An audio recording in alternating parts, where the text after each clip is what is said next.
Hello everybody, it's Tasha. I'm finally getting around to making my jambalaya. So I have my big roaster out, and let me see, we have about 3 pounds of pork. There's a pork roast. My husband chopped it up for me. We have a link of green onion sausage and 2 medium onions and 1 bell pepper. I hope that's enough onion because this is going to be a pretty big jambalaya. So we will see whenever we get into it. I will get the camera set up and show you how we start this journey.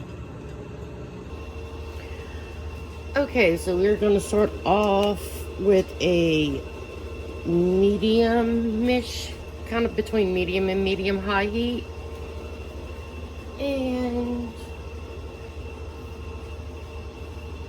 let me go get my cooking oil. Hold on, I'm gonna restart this. Okay, a little shaky, sorry about that. Alright, so we're starting off with about a medium to, it's in between medium and medium-high heat. And I'm gonna put some cooking oil in here. Just enough to just kind of, you know, coat the bottom.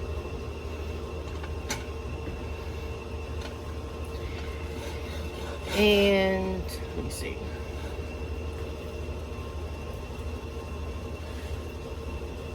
I will start by adding my pork.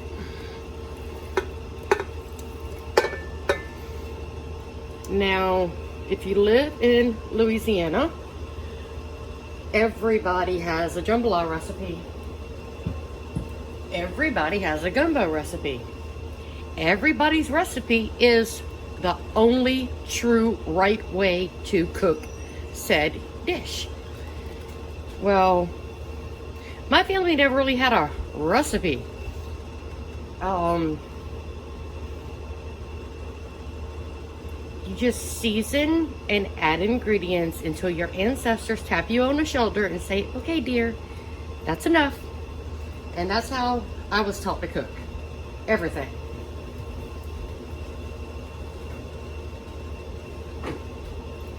So once you get your pork in the pot, and you can do this with pork, chicken, pretty much any meat, deer, anything you got, rabbit, raccoon. So from here, I am going to add some seasoned salt.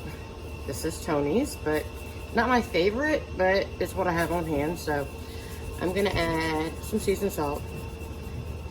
And yes, I will add plenty more. I'm gonna go with some garlic powder. Now, I use both garlic powder and garlic, even though I'm using a bunch of onions in my dish. I love my onion powder, so I'll be adding some of it. Ooh, I gotta sneeze, all these spices.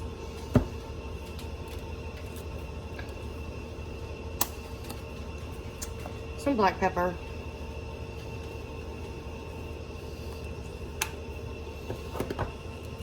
And of course, some salt.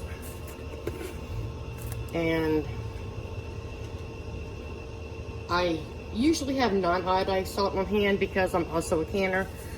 So, salt that generously.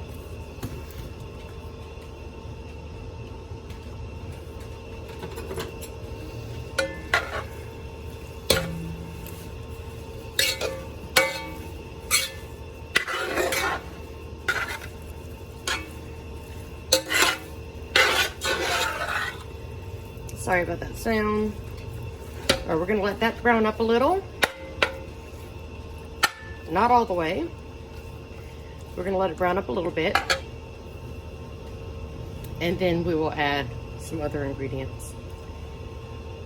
And I will bring you back then.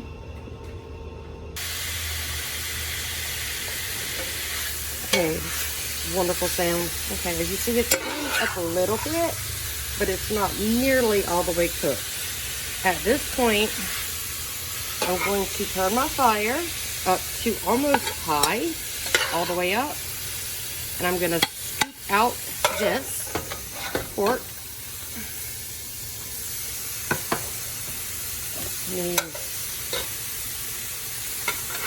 our pot holders.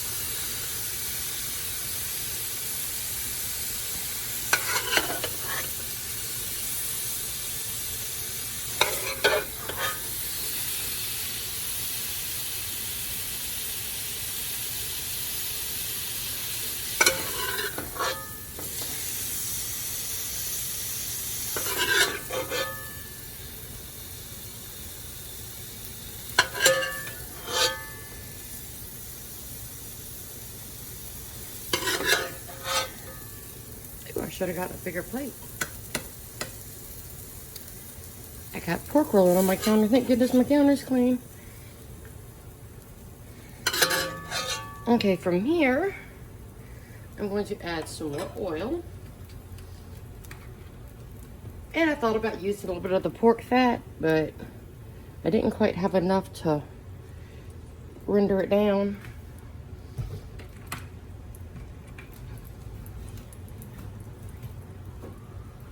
And I gotta move you over a little bit. It's my first time trying this kind of setup. Okay, let me try to get y'all back up here. Sorry. Alright, I added some more oil. I'm not exactly sure where I lost y'all at. So now I have my fire almost all the way up to high. I'm gonna add my onions. As I said earlier, I cut 2 medium onions. I get these nice seasoned bits off the bottom.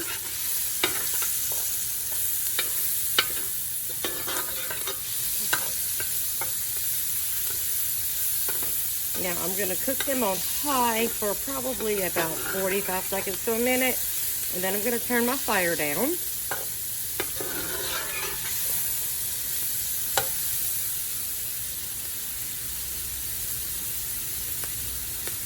Okay, I'm back to about a medium, between medium and medium high. Now at this stage, the color of your onions will be the color of your jambalaya. A nice, beautiful brown jambalaya is what you always go for. And every time I'm showing somebody how to make this, or I'm cooking for people that's ever had it, I always end up with a white jambalaya.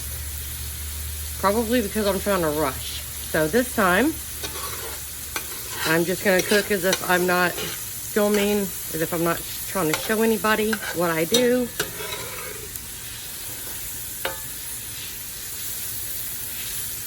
Kind of spread them out so they can start browning. Now this portion of making a jambalaya takes about a good 10, 15, 20 minutes. So I will,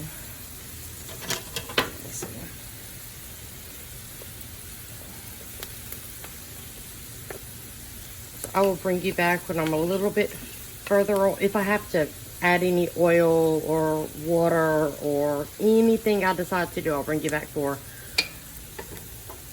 Or if it's sort of getting up to the color I want. All right, see you in a few. Okay, this is where we're at so far on the onions. They kind of got a little bit away from me. It'll be fine. I added a little bit more oil, but I decided that I wanted some potato salad. So kind of got a little bit away from me because I was concentrating on something else. So I have my potatoes in the back, chopped up, probably about 2 pounds of potatoes out of my 10-pound bag. And even though I have chickens and I have my own eggs, they don't produce enough for my family right now. So that's some store-bought eggs in there, boiling away with the potatoes. Now, if I was making the potato salad for a family function or with company that's not used to eating potato salad, I would have peeled it. But I personally like the peelings. It's full of nutrients. So it's going to be, you know, skin on russet potatoes, mashed potatoes. Potato salad. So I got that going while I'm waiting on my onions to finish browning. And I'm probably going to add a little bit of water to here just to help sweat these onions out. But I don't want to add too much because I want to make sure I get that dark color so I have a dark jambalaya. All right. I'll bring you back whenever I get a little bit further along. It's a little boring at this point, so. Okay, so our onions are getting pretty dark. So we're gonna add our pork back in.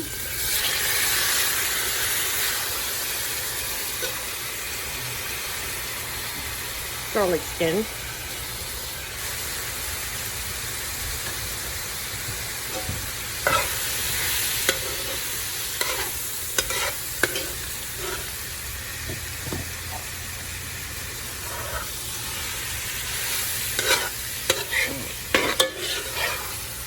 Stir the pork in with the onions.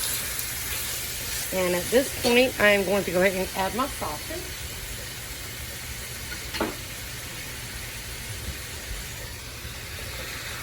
And my burner in the back isn't quite hot enough, so it doesn't appear the fat's boiling yet. It's not even hot. There's my burner back there. I have to move that. For some reason my burner's not working. Let's see.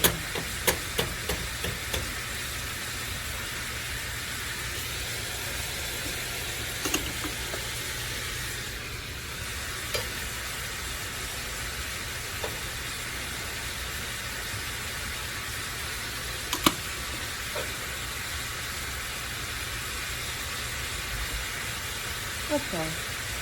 Get out of my kitchen, young lady. My son's dog, I swear. Alright, so we're going to stir the sauce again with the onions and the pork.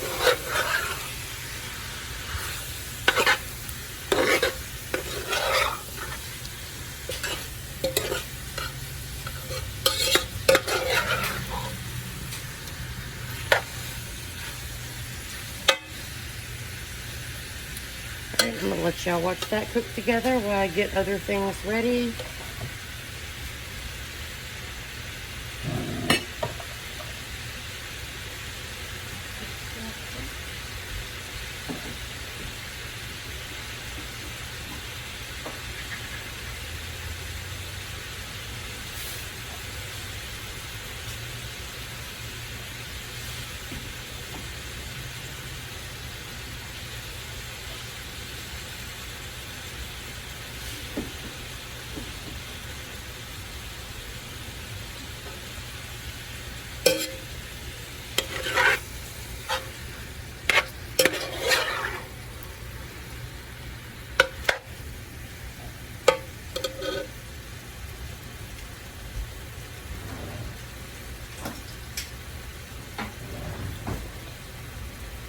Okay, I have my garlic mincer.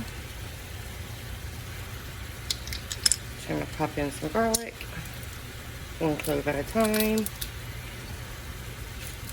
and mince it right in. I don't have to peel this garlic mincer, it's amazing.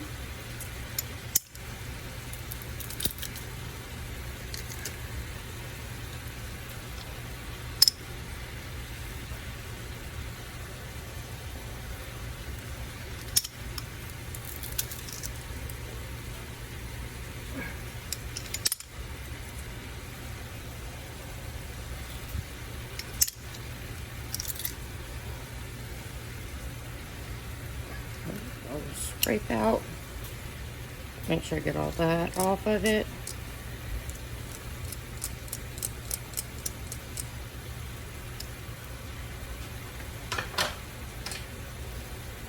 Give it one last good stir. And from here, I'm going to add a lot of seasonings. We're going to start out with some...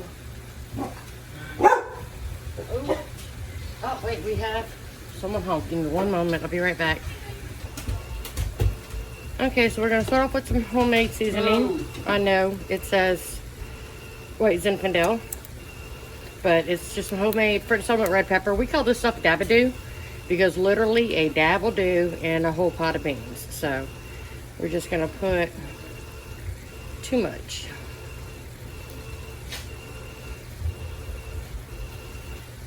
Just a little bit of pepper in here. We'll be drinking milk with dinner. And let me see, I'm gonna add some Worcestershire sauce.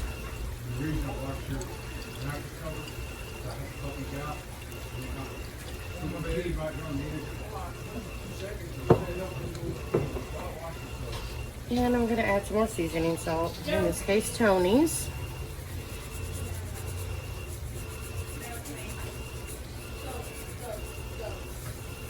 And see, some more garlic, and I'll add fresh garlic to it. Never have enough garlic. Queen, get out of my kitchen, young lady. Black pepper, that ain't gonna work.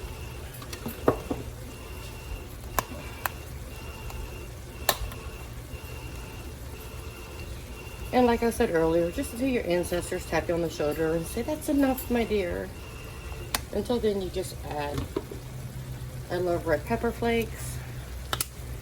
So I'm gonna add some of those in here. Love the taste. Let me see what else we got over here.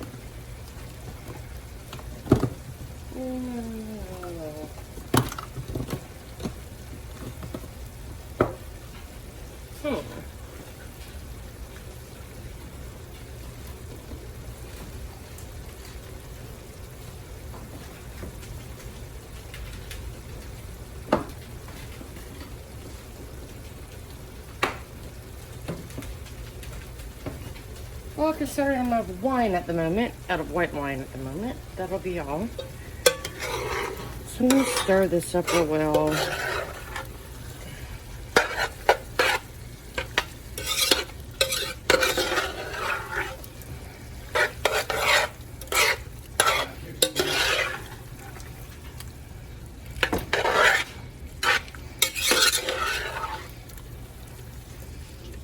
Now from this point is when I add my bell pepper.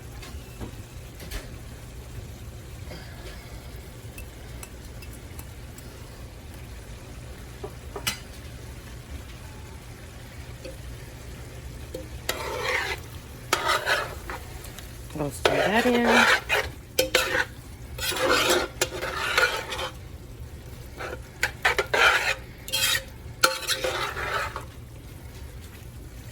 And you know what? I don't have any more fresh garlic, but I have some mixed garlic, so.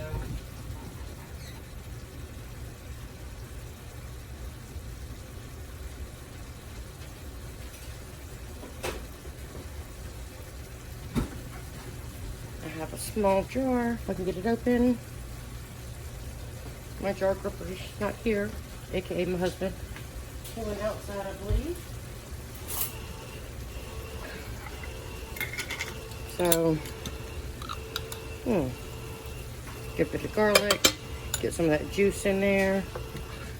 And with this, if you just fill it back up with juice, some water out of your faucet, put the lid back on it, and you have plenty more garlic juice. So,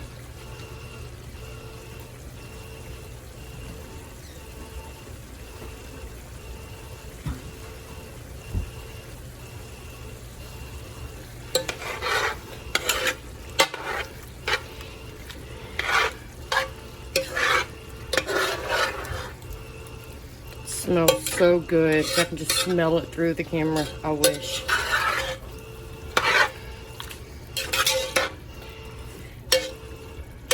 So, let me see. I probably have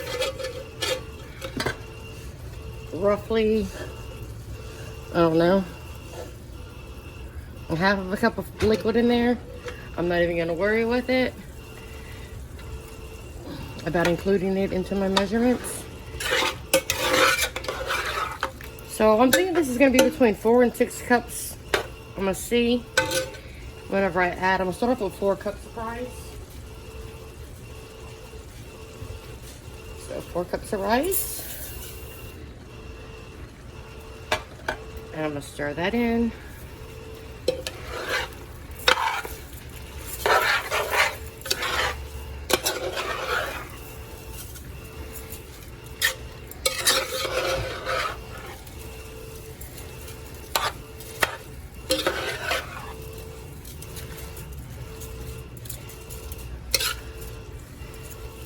think we can go with probably 1 more cup.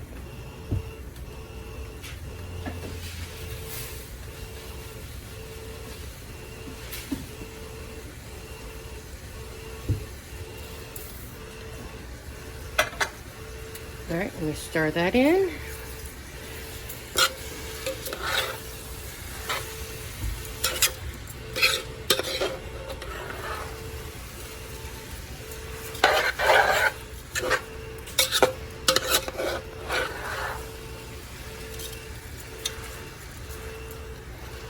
Now from here, I need 10 cups of liquid.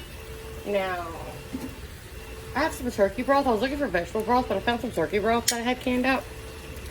So I'm going to start with it. And this is a 4-cup measuring cup. That's a little fat on top. It's fine. And I need 10 cups of liquid. So we're going to start with this. And this gives me 3 cups. So we have 3.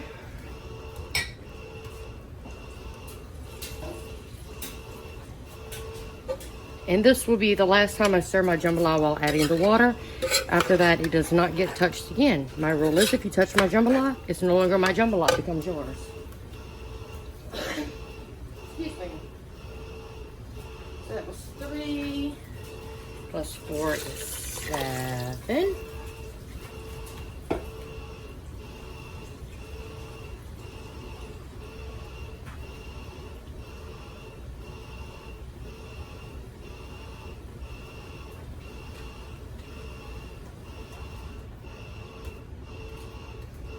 Eight, 9, 10 cups of liquid.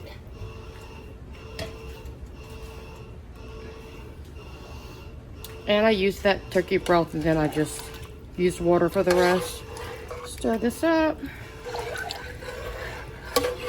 And at this point, after I get it all mixed up, I grab a little tasting spoon.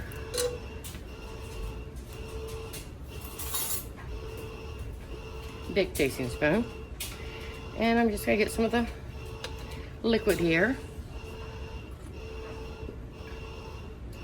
and taste. Yes, I definitely need more salt.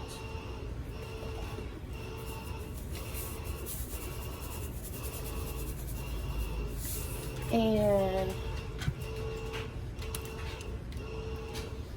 I will go with some more onion powder. And some seasoned salt.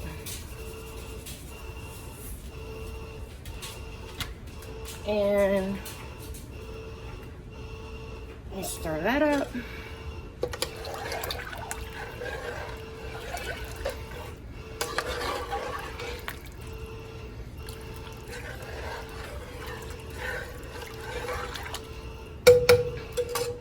And I will taste it again.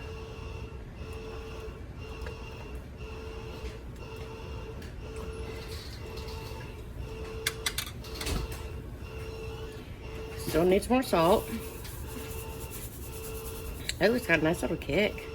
French settlement red pepper coming in for the clutch. Okay, if you do cayenne pepper, French settlement red pepper, which is just, it's red peppers, but they're grown in a town called French Settlement, where there's a lot of soil sediment from the Mississippi River.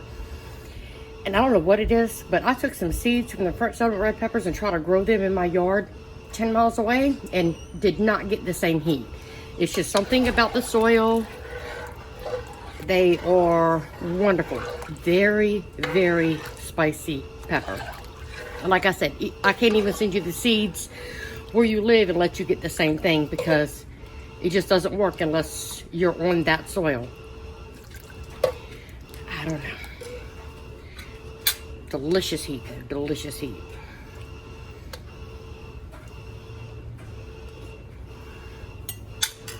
Okay, that'll work. I'm gonna turn the fire up a little bit, and we're going to, last time stirring it, people. Okay, get my spoon out, set my spoon to the side.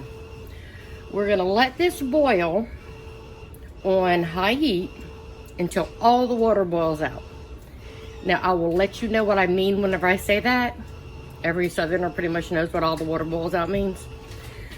So whenever all the water boils out, I will then cover it, turn it down to low, and it will sit for 45 minutes. But I'm gonna bring you back back to the point where it's, you know, when all the water boils out. Show you what I'm talking about. All right, see you then. Okay, I'm not sure if you can see this very well on camera, but the water is bubbling up in spots, and the rice is on top of the meat and vegetables. It's very shallow over here and very shallow over here water-wise. Now, my burner is only that big, so that's where most of the action is happening.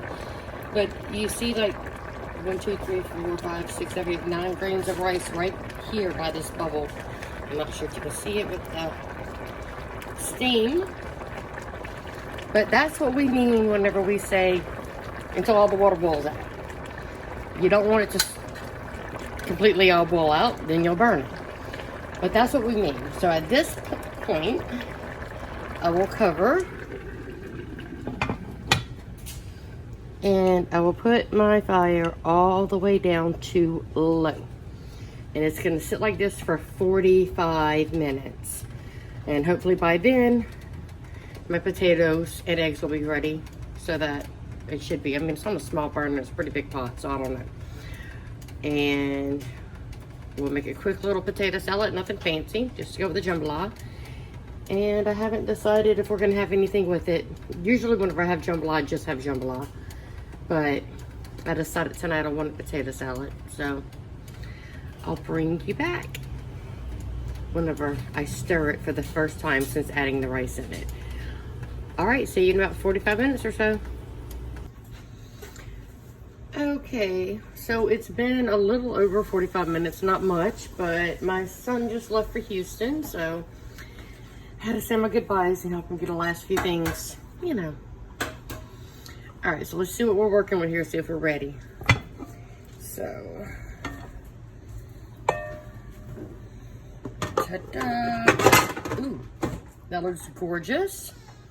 And it appears to be completely cooked. So at this moment, I can go ahead and turn off my fire and stir it. If it was not cooked, I would not put my spoon in it, and I would just cover it back up and let it simmer a little bit longer.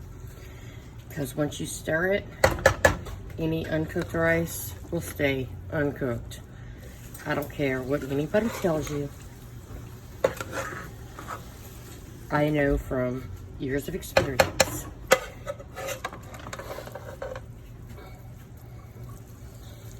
And it probably could have been a little bit darker, but it's a beautiful color in my opinion.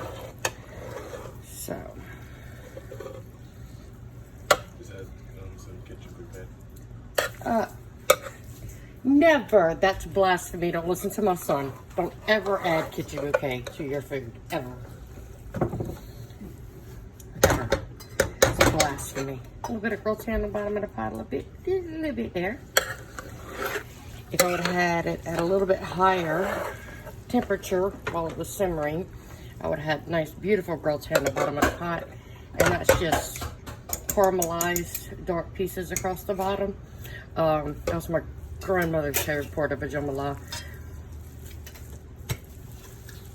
All right, I will bring you back whenever I'm mixing my potato salad.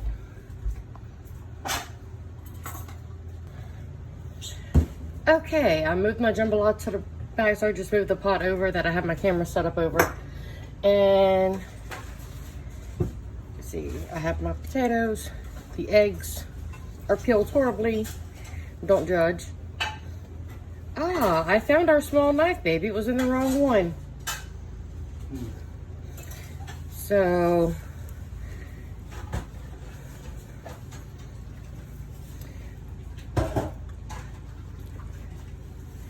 just gonna dice up my eggs, put them in with my potatoes.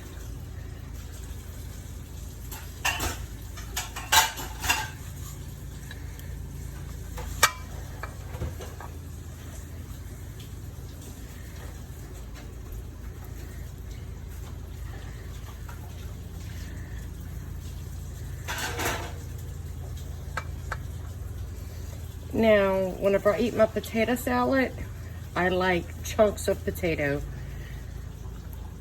How my grandma used to say, I don't want a mashed potato salad, I want a potato salad. So my potatoes are cut rather, you know, large, but that's how I personally like it, so that's how I do it. Other people in my family do it smaller. Everybody peels. I think I'm the only person who really likes the peeling for the nutrients. So I keep the peelings on, like I said earlier, unless I'm doing a family function or if I'm having people come over for dinner and they're not used to, you know, potato salads, and I'm trying to show them something authentic.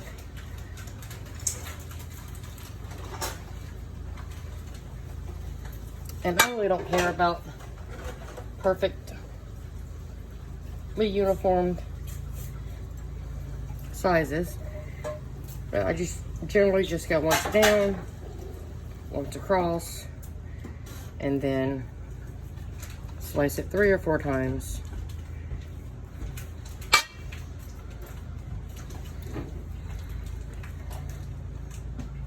Oop, I'm only got the same spot.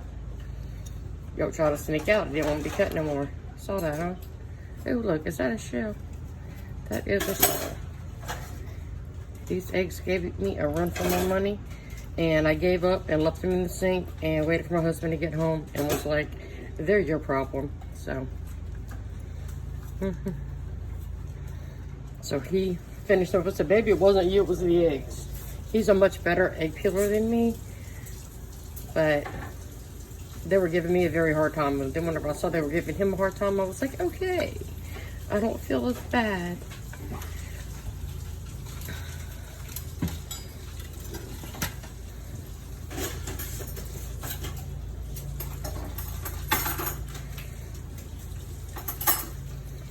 So like I said earlier, this was probably like 2.5 pounds of potatoes. I did a dozen of eggs because, well, I love eggs.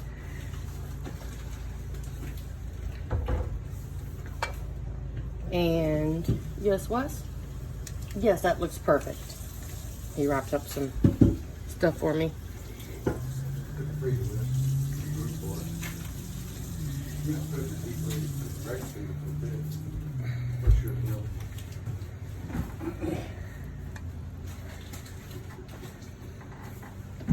So once I get this dozen eggs chopped up, I'll start adding my other ingredients. And this is just gonna be a pretty simple potato salad. I usually, well, actually it depends on what mood I'm in. I don't really have a set potato salad recipe. Text message. Old coworker of mine. Old employee of mine, sorry. Let me see, my biggest spoon.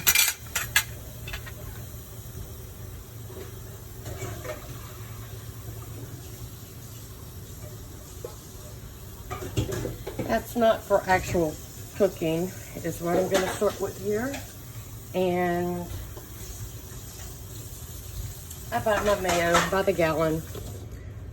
I keep a cold jar in the refrigerator that I make my sandwiches with, but anytime I make a potato salad, if mayonnaise is not refrigerated, it generally doesn't have to be refrigerated, and I don't like a cold potato salad. So any leftover potato salad I will not eat. So I make my potato salad with room temperature mayo, and then I eat all I can. And then once it hits the refrigerator, now you can't leave it out indefinitely, but like after a few hours or whatever, you put it in the refrigerator, and I won't touch it after that. I'll eat on it for lunch and dinner if it's been sitting out, but once it hits that refrigerator, I don't touch it. So I have a generous amount of mayonnaise, probably about a half a jar. Regular size jar, not my gallon. And I got some mustard.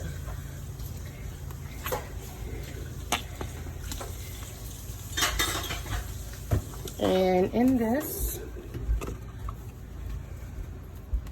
I'll put me some paprika.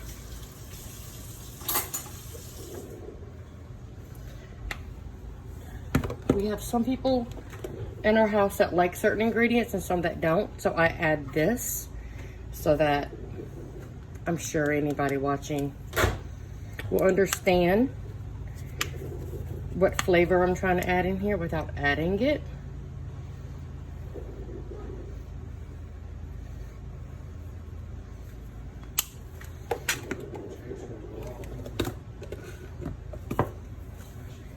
And then some salt.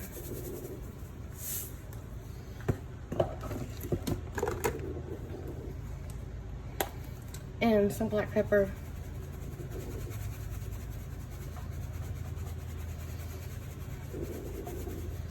And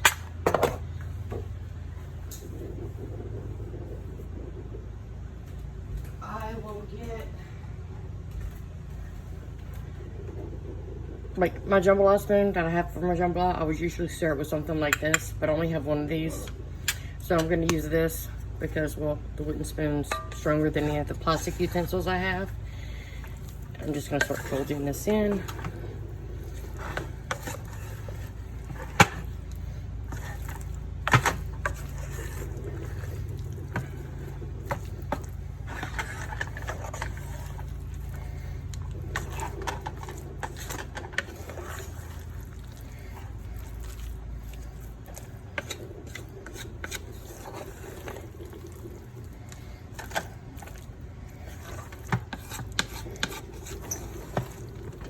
And I'm not sure if I showed it, but I just boiled my potatoes until they were fork tender.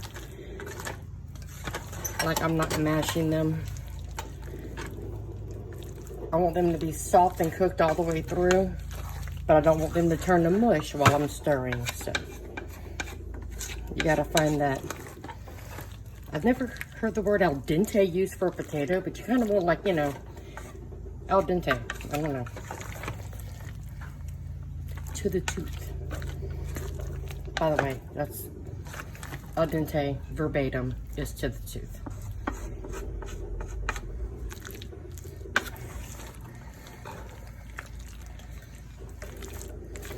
And now I'm gonna grab me a little spoon taste and see if I need to add any salt or pepper or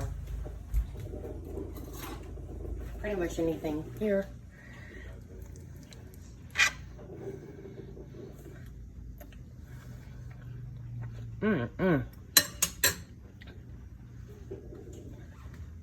That's a good potato salad.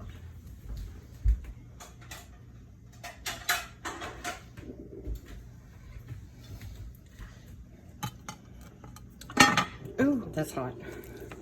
Right, so not the best serving spoon, but we'll make it work. So it's gonna be some potato salad. Move this out the way.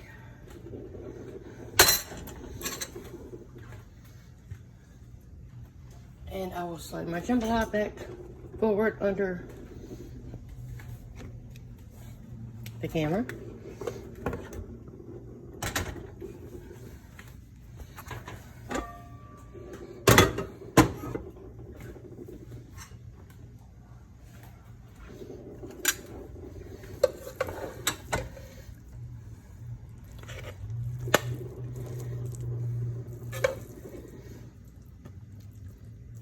And I don't know how a lot of you feel about your food toucher, but here in the South, you see that best bite of this food is going to be that potato salad with that jambalaya on the fork. Oh, yeah.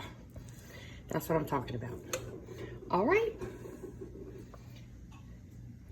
Ooh, I'm gonna sneeze. Ooh. Like, comment, share. Let me know if you try it. What do you like to put in your jambalaya? This is just a simple jambalaya, nothing fancy, nothing special. Just, you know, do it on the table on a Saturday night. All right. Catch you guys next time. Bye.